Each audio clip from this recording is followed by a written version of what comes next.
Hello everyone. तो आज 27 जनवरी 2026 है, ठीक है। और आज का डेली न्यूज़ एनालिसिस हम लोग करने वाले हैं। Let's get started. ठीक है, हम लोग पद्मा अवार्ड्स के बारे में सबसे पहले कवर करेंगे। पद्मा अवार्ड्स, ठीक है। पद्मा अवार्ड्स जो है वो 26 जनवरी को दिया जाता है। 26 जनवरी को दिया जाता है और कल 77th रिपब्लिक डे हम लोगों ने मनाया था, ठीक है। तो उसमें पद्मा अवार्ड्स दिए गए हैं। क्या है पद्मा अवार्ड्स? जैसे मैंने बताया 77th रिपब्लिक डे था, ठीक है। इस पे प्रेसिडेंट ने कौन देता है, तो प्रेसिडेंट देते हैं, ठीक है। इंपॉर्टेंट है। 2026 का जो पद्मा अवार्ड्स है वो दिया गया, टोटल 131 लोगों को दिया गया है, ठीक है। ये 131 कौन लोग होते हैं सब जानेंगे हम लोग 131 में, ठीक है। पद्म विभूषण, पद्म भूषण एंड पद्मश्री होता है। पद्म विभूषण 5 दिया गया है, पद्म विभूषण 13, पद्म विभूषण 5 को, पद्म भूषण 13 लोगों को और 113 लोगों को पद्मश्री मिला है, ठीक है। एवोल्यूशन अगर जानने की कोशिश करेंगे तो पद्मा अवार्ड कब से चालू है? 1954 से चालू है, ठीक है। 1954 से दिया जा रहा है। 1954 में एक्चुअली 2 सिविलियन अवार्ड्स दिए गए थे, ठीक है। 2 सिविलियन अवार्ड्स को इंस्टीट्यूट किया गया था, ठीक है। एक था भारत रत्न जो कंटिन्यूड है और एक था पद्म विभूषण। लेटर इसको बांट दिया जाता है पद्मा अवार्ड्स को, जो है 3 कैटेगरी में, पद्म भूषण था और पद्म भारत रत्न था, ठीक है। ये सिविलियन अवार्ड्स थे, दीज आर सिविलियन अवार्ड्स, ठीक है। इसके अलावा जो काइंड ऑफ अवार्ड्स होता है ना, ठीक है, अवार्ड जो इसके अलावा होता है वो गैलेंट्री अवार्ड्स होता है, उसके बारे में भी जानेंगे, ठीक है। जो प्रेसिडेंट मेनली जो अवार्ड दे रहे हैं, जो मेजर कैटेगरी ऑफ अवार्ड है, उसको आप 2 कैटेगरी में अवार्ड को देख सकते हो, ठीक है। अवार्ड्स को 2 कैटेगरी में देख सकते हो आप, ठीक है। सिविलियन अवार्ड है और जो है गैलेंट्री अवार्ड्स, ठीक है। जानते हैं अभी हम लोग पढ़ रहे हैं सिविलियन अवार्ड्स के बारे में। सिविलियन अवार्ड्स 2 तरीके का है, भारत रत्न और पद्म विभूषण था 1954 में। बाद में इसको तोड़ा गया और 3 डिविजन्स लाए गए हायरार्की के हिसाब से, पद्म भूषण, पद्म विभूषण, पद्म भूषण एंड पद्मश्री, ठीक है। हायरार्की की अगर बात करेंगे, ऑर्डर ऑफ रैंकिंग की बात करेंगे, तो पद्म विभूषण सबसे हाईएस्ट पे है, ये नंबर 1 पे है, ये नंबर 2 पे है, ये नंबर 3 पे है सिविलियन अवार्ड्स के पद्मा अवार्ड्स में, ठीक है। ओवरऑल अगर आप बात करेंगे तो भारत रत्न सिविलियन अवार्ड में नंबर 1 पे है, ठीक है। तो अगर आपको पूछा जाए कि सिविलियन अवार्ड्स में ओवरऑल जो रैंकिंग है उसमें कौन है टॉप पे, तो भारत रत्न नंबर 1 पे एंड देन सेकंड पे पद्म विभूषण, ठीक है। थर्ड पे पद्म भूषण एंड फोर्थ पे पद्मश्री। ये बात किसकी हो रही है? सिविलियन अवार्ड्स की बात, ठीक है। ओके, ठीक है। जैसा मैंने बताया 1954 में इंस्टीट्यूट किया गया था सिविलियन अवार्ड को। 1955 में पद्म विभूषण जो अवार्ड था उसको रीस्ट्रक्चर किया गया 3 डिस्टिंक्ट अवार्ड में, जैसा मैंने बताया in the order of Prestige, number 1 in the Padma awards, number 2 in the Padma awards, number 3 in the Padma award. Overall में भारत रत्न टॉप, ठीक। एलिजिबिलिटी क्या है? सारे इंडिविजुअल्स को दिया जा सकता है, इररिस्पेक्टिव कि आप इंडिया से हो, ठीक है, आप फॉरेनर हो, आप इंडियन हो बट आप बाहर रहते हो, एनआरआई, आप इंडिया के थे but now you are not a citizen of India, that is आप पर्सन ऑफ इंडियन ओरिजिन हो, या फिर ओसीआई हो, ओवरसीज सिटीजन्स ऑफ इंडिया, ठीक है। These were used to be Indians but they are not. सबको दिया जा सकता है, ठीक है, सबको दिया जा सकता है ये अवार्ड, ओके। ये एलिजिबिलिटी है, ओके। सिविलियन अवार्ड्स की मैं बात कर रहा था। सिविलियन अवार्ड 2 तरीके का मैंने बताया, भारत रत्न और पद्मा अवार्ड्स, ठीक है। It recognizes what? Exceptional service or achievement in civilian life. They do not carry any monetary grant. Important है, कोई भी पैसा नहीं मिलता है, ठीक है, पैसा नहीं मिलता है। भारत रत्न के बारे में थोड़ा सा जानने की कोशिश करेंगे। Highest civilian award, number 1 highest civilian award है ये, ठीक है। 1954 में इंस्टीट्यूट किया गया। Purpose? Exceptional service of performance of the highest order in any field. Important है ये, in any field. Bharat Ratna किसी भी फील्ड में दिया जा सकता है। हाउएवर जो पद्मा अवार्ड्स है ना, पद्मा अवार्ड्स जो है इसको हम लोग देखेंगे कि इसके लिए फील्ड्स जो है वो रिस्ट्रिक्टेड है, किन फील्ड्स में दिया जाएगा उसको आगे हम लोग देखेंगे। भारत रत्न के साथ भी क्या है, ठीक है, कि कोई डिस्टिंक्शन नहीं है, ठीक है, किसी को भी दिया जा सकता है। तो सिविलियन अवार्ड्स के बारे में अगर ओवरऑल जानने की कोशिश करेंगे, वेदर भारत रत्न और दी पद्मा अवार्ड्स, ठीक है, इसके लिए जो एलिजिबिलिटी है वो इंडियंस प्लस फॉरेनर्स दोनों अलाउड है, ओके, दोनों अलाउड है, ठीक है। चलिए कैसे किनको दिया जाना है भारत रत्न, मान लीजिए आप किसको दिया जाना है, तो भारत रत्न की अगर बात करें ना तो इसका रिकमेंडेशन प्राइम मिनिस्टर खुद देते हैं, ठीक है, प्राइम मिनिस्टर खुद देते हैं। किसको देते हैं? दी ऑनरेबल प्रेसिडेंट को देते हैं, एंड देन प्रेसिडेंट 26 जनवरी दैट इज रिपब्लिक डे को अवार्ड करते हैं, उसमें, ठीक है। भारत रत्न के लिए कोई ऐसे लिमिट फिक्स्ड नहीं है, ठीक है, बट इन जनरल देखा जाता है कि 3 अवार्ड्स जो एक नॉर्म बना हुआ है ना, बट वो लीगल बैकिंग नहीं है कि आप 3 से ज्यादा नहीं दे सकते या 3 से कम नहीं दे सकते, बट जनरली जो नॉर्म है वो 3 का है, ठीक है, but there is no statutory limit, okay. Nature किसी भी तरीके का सिविलियन अवार्ड है, मैंने बोला कि उसमें जो है आपको पैसे नहीं मिलते हैं, ठीक है, there is no money no title. Title की क्या है वो हम लोग लास्ट में समझेंगे टोटल। पद्मा अवार्ड्स, ठीक है, सिविलियन अवार्ड की कैटेगरी हम लोग पढ़ रहे हैं, ठीक है। अवार्ड्स में सिविलियन अवार्ड में भारत रत्न पिछली बार हम लोगों ने देखा पिछले इसमें, और अब हम लोग पद्मा अवार्ड्स की बात कर रहे हैं। सेकेंड हाईएस्ट सिविलियन ऑनर, क्यों? क्योंकि भारत रत्न जो है वो नंबर 1 पे है, ठीक है। एनुअली दिया जाता है on the eve of Republic day, okay. कब? 1954, जैसे मैंने बताया था 1954 से ही सिविलियन अवार्ड्स चालू हुए। भारत रत्न में कोई भी फील्ड रिस्ट्रिक्टेड नहीं था, आप किसी भी फील्ड से हो सकते हो, एक्सेप्शनल सर्विस आपने किया तो आपको मिलेगा, बट पद्मा अवार्ड्स में जो फील्ड है, किस फील्ड में आपका काम है जिसके लिए आपको रिकॉग्नाइज किया जाएगा पद्मा अवार्ड में, ठीक है, तो वो फील्ड फिक्स है। आर्ट हो, लिटरेचर में आपने काम किया, साइंस में, मेडिसिन में, सोशल वर्क, पब्लिक अफेयर्स, ठीक है, स्पोर्ट्स, सिविल सर्विसेज, ठीक है, ट्रेड एंड इंडस्ट्री और भी फील्ड्स हैं, ठीक है। ऑर्डर मैंने बताया आपको, ठीक है। अदर की पॉइंट्स, ठीक है, तो जैसे मैंने भारत रत्न के बारे में बताया था, हम लोग वर्सेस करके पढ़ने की कोशिश करेंगे, ठीक है, इससे याद ज्यादा रहता है, ठीक है। Padma awards versus,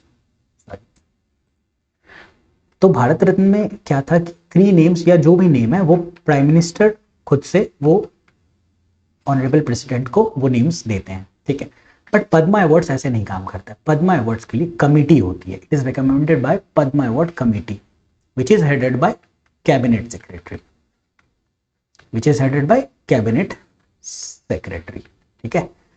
Padma award committee को कौन कॉन्स्टिट्यूट करते हैं? प्राइम मिनिस्टर ही कॉन्स्टिट्यूट करते हैं, ठीक है। ये कमेटी फिर नाम फाइनलाइज करती है कि किसको पद्मा अवार्ड्स इस साल मिलने हैं, तीनों सर्विसेज, तीनों में, पद्म भूषण, विभूषण में, भूषण में और श्री में, ठीक है।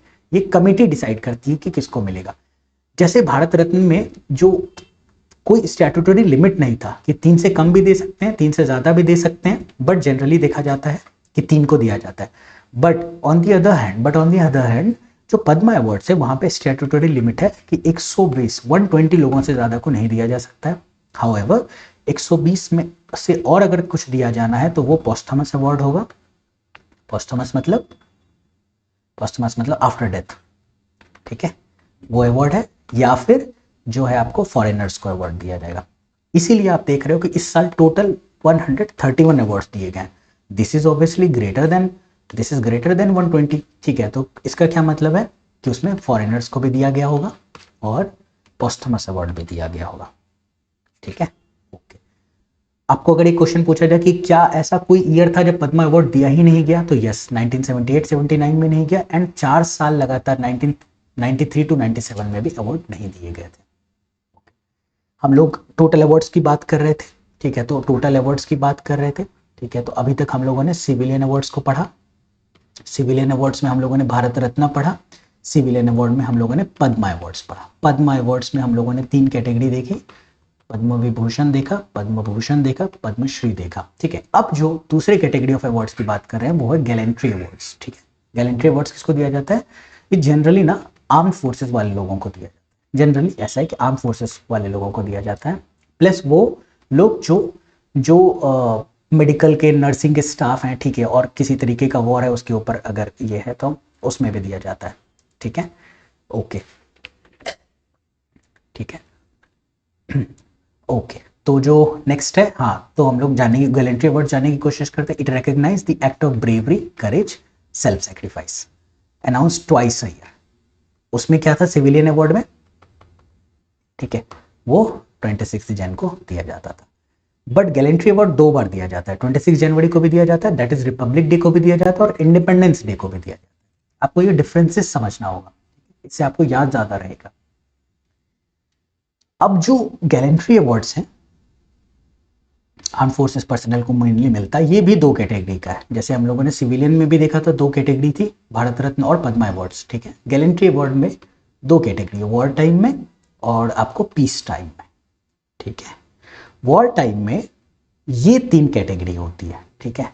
हाईएस्ट परमवीर चक्र, ठीक है, देन महावीर चक्र एंड देन जो है आपको वीर चक्र होता है, ठीक है।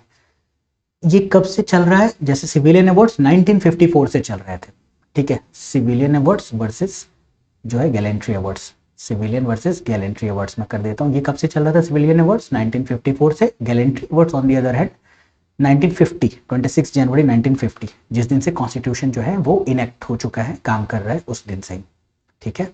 ओके, तो war time gallantry award 2 category में है, वॉर टाइम और पीस टाइम। वॉर टाइम वाले अवार्ड्स, वॉर टाइम का क्या मतलब है कि डिक्लेयर्ड वॉर हो कंट्री का, लाइक लास्ट जो डिक्लेयर्ड वॉर था 1999 का था, कारगिल वॉर, ठीक है, अगेंस्ट पाकिस्तान, ठीक है, तो वो था। तो इस टाइम इस वॉर में जिनका भी सेक्रीफाइस है, ब्रेवरी है, उसको जब हम लोग रिकॉग्नाइज करते हैं तो अवार्ड मिलता है परमवीर चक्र, महावीर चक्र और वीर चक्र, ठीक है। Eligibility arm forces and can be awarded posthumously, ठीक है। Okay, peace time gallantry award क्या है, वो गैलेंट्री अवार्ड में जो दूसरा कैटेगरी है bravery away from the battlefield, ठीक है। अगर डिक्लेयर्ड वॉर नहीं है, डिक्लेयर्ड वॉर नहीं है, ठीक है, जैसे कि आप मान लो कि JNK है, ठीक है, यहाँ पे हमेशा टेररिस्ट का इन्फिल्ट्रेशन रहता है, ठीक है, और इससे हमारी राष्ट्रीय राइफल्स जो वहाँ पे आर्मी की एक बटालियन है वो लड़ती रहती है और उसमें अपने उनका बलिदान होता है, ठीक है, they go for the supreme sacrifice.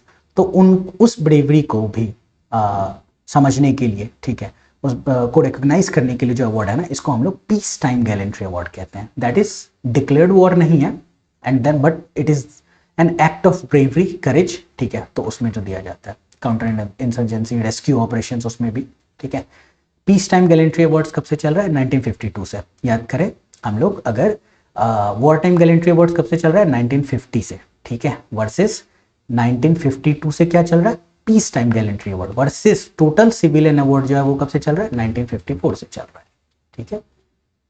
Okay, तो पीस टाइम गैलेंट्री अवार्ड है ना 1952 में इंस्टीट्यूट किया गया था और इनिशियली इनका नाम कीर्ति चक्र क्लास 1 2 3 था। 1967 में क्लास 1 2 3 एक हायरार्की की फील देता था, इसीलिए इसका नाम चेंज किया गया और अब ऑर्डर ऑफ प्रेसिडेंस ये है, ठीक है। पीस टाइम में अशोक चक्र, कीर्ति चक्र, शौर्य चक्र, सबसे हाईएस्ट अशोक चक्र पीस टाइम।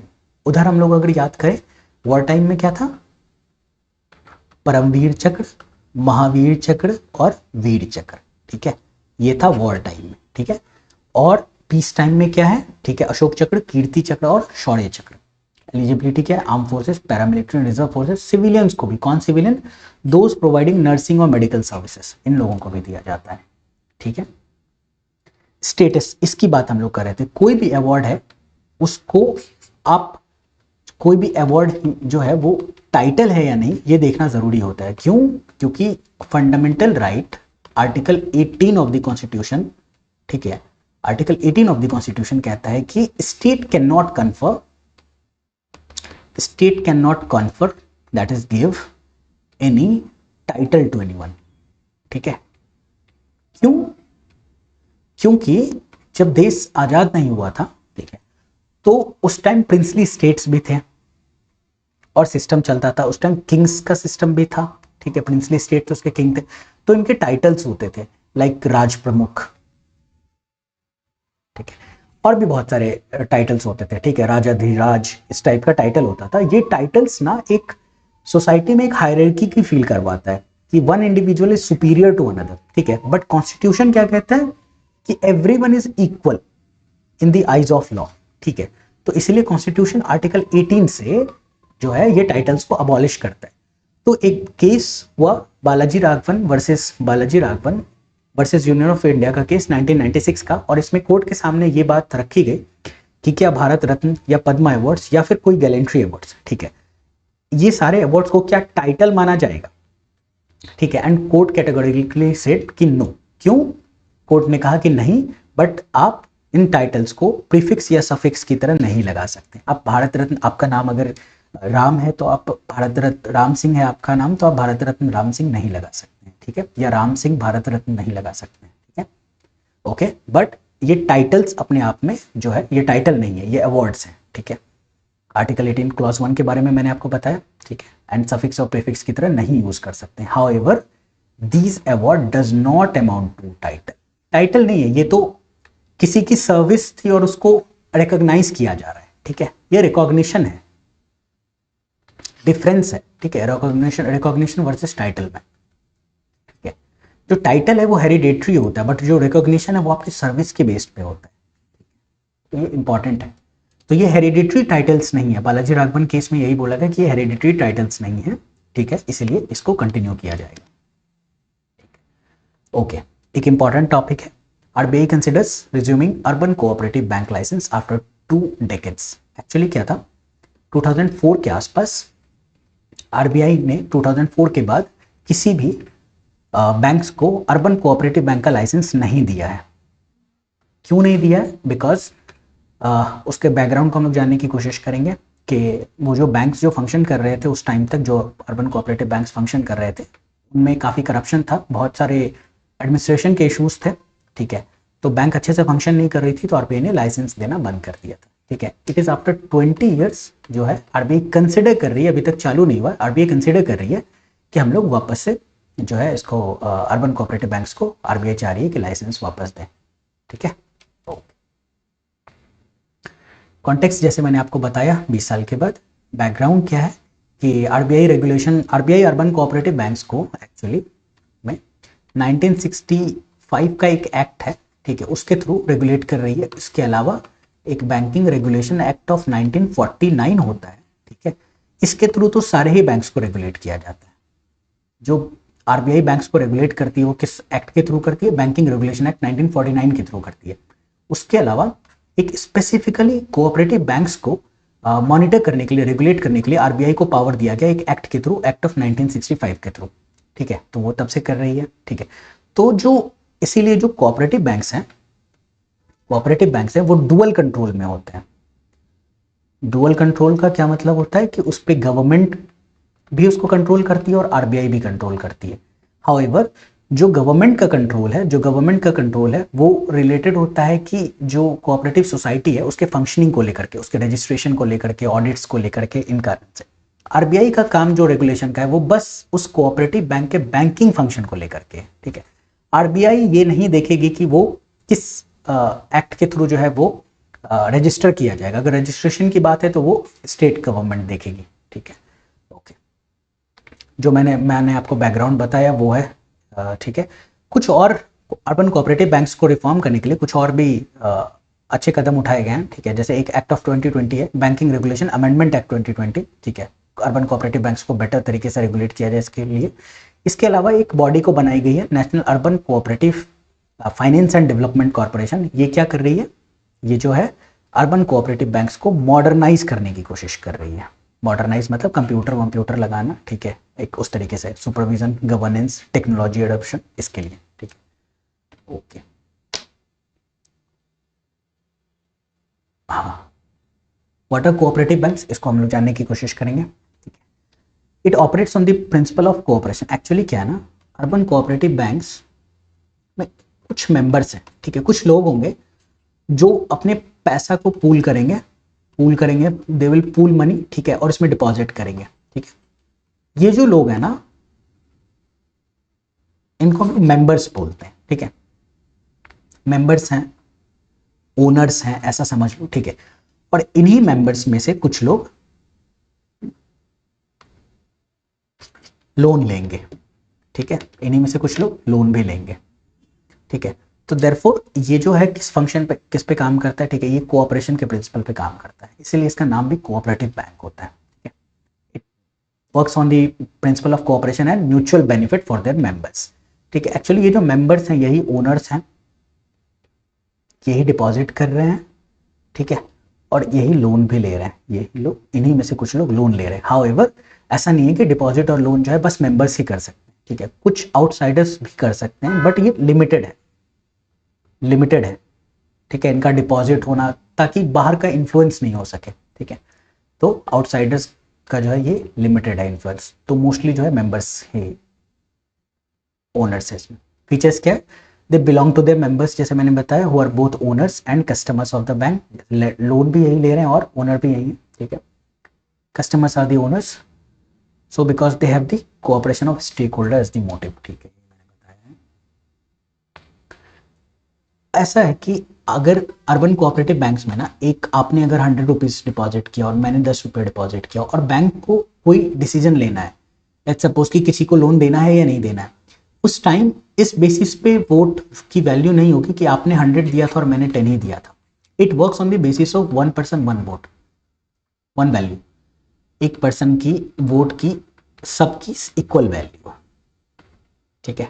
डेमोक्रेटिक फंक्शनिंग है, इसलिए डेमोक्रेसी में क्या होता है, सबकी vote irrespective of you being rich और पुअर, ठीक है, आपकी वोट की इक्वल वैल्यू, ठीक है। तो ये यहाँ पे 1 person 1 vote in decision making and are managed on the basis of cooperation sector, ठीक है। Along with lending these are also accept deposit, जैसे मैंने बताया, ठीक है। इसका जो रजिस्ट्रेशन है ना, आपको कोई अर्बन कोऑपरेटिव बैंक खोलना है तो आपको उसको रजिस्टर करना पड़ेगा, वो कंपनी है, आपको रजिस्टर करना पड़ेगा। तो अगर आप विद इन अ स्टेट, जैसे आप अरुणाचल प्रदेश के अंदर ही इसको चलाना चाहते हैं इस बैंक को, तो आपको जो स्टेट गवर्नमेंट का परमिशन चाहिए होगा, ठीक है। अगर आप चाहते हैं कि अरुणाचल के साथ बगल का डिस्ट्रिक्ट जैसे असम है, ठीक है, ये असम में भी काम करे, तो जैसे एक से ज़्यादा स्टेट में आपका बैंक, आपकी बैंक कोऑपरेटिव बैंक जो है वो काम करेगी या कोई भी कोऑपरेटिव सोसाइटी काम करेगी, तो जो आपको रजिस्टर करना होगा वो गवर्नमेंट ऑफ इंडिया के एक्ट के अंडर में करना होगा, ठीक है।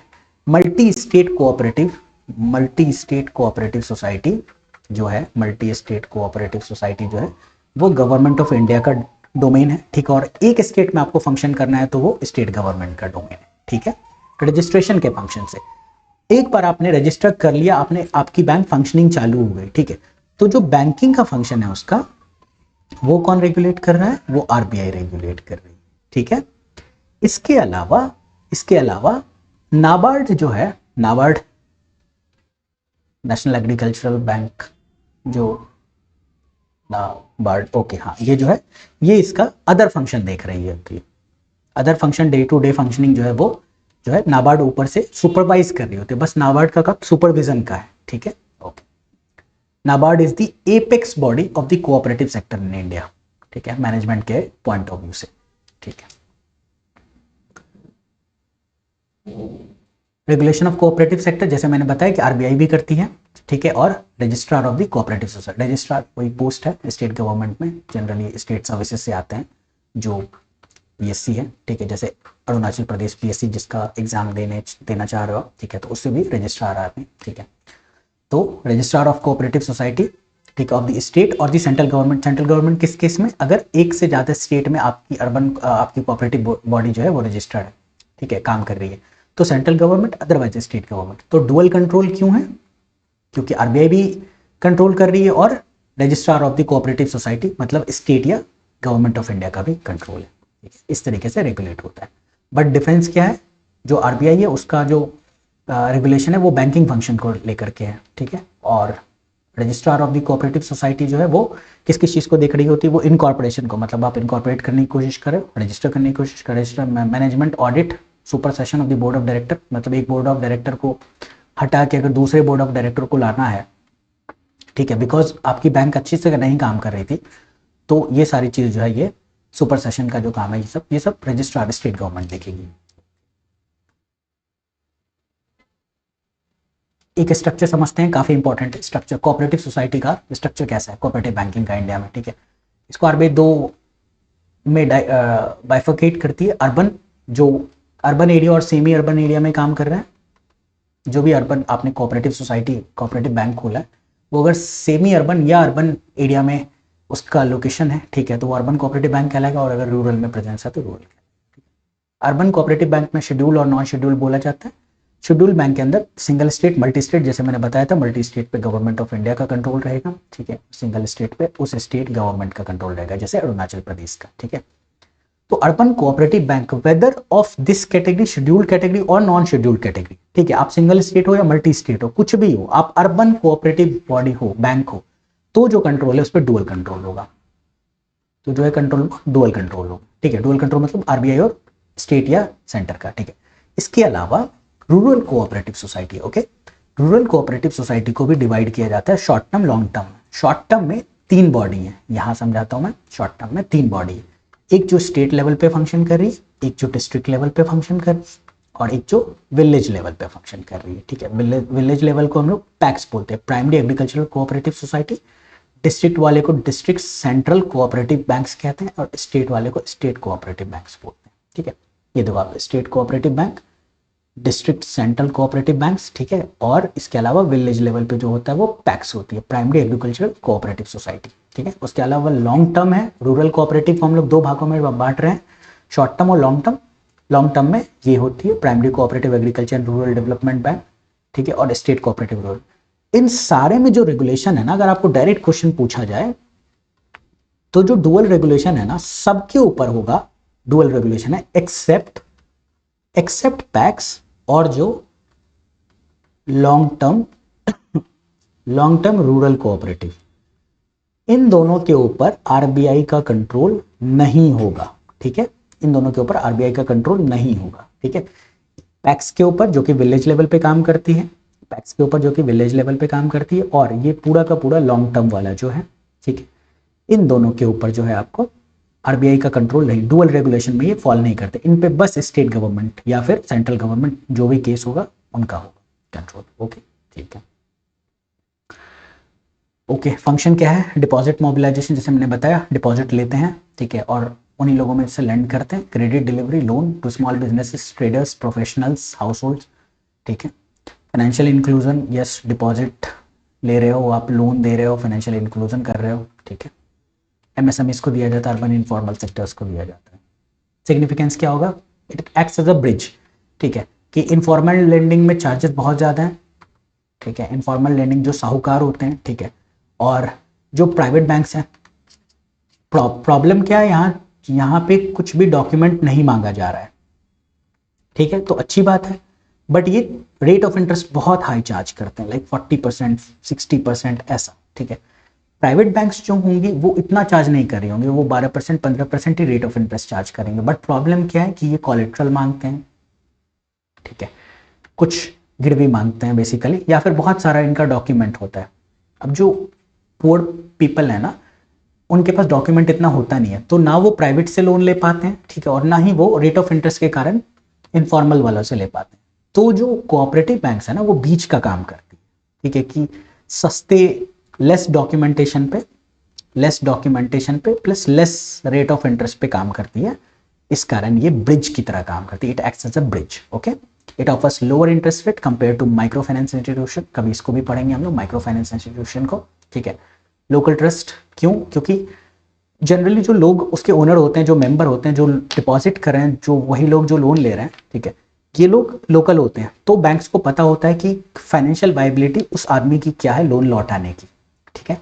Proximity, financial literacy.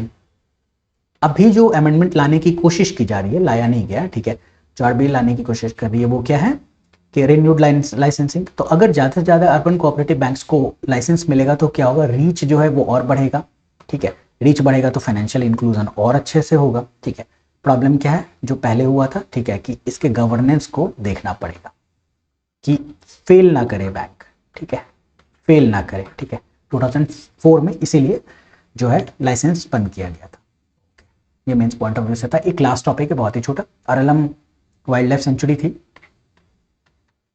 ठीक है, इसको केरला का पहला बटरफ्लाई सेंचुरी डिक्लेयर किया गया। अब इसका नाम अरलम बटरफ्लाई सेंचुरी कर दिया गया है, ठीक है, बटरफ्लाई सेंचुरी कर दिया गया है। कहाँ पे है? केरला में।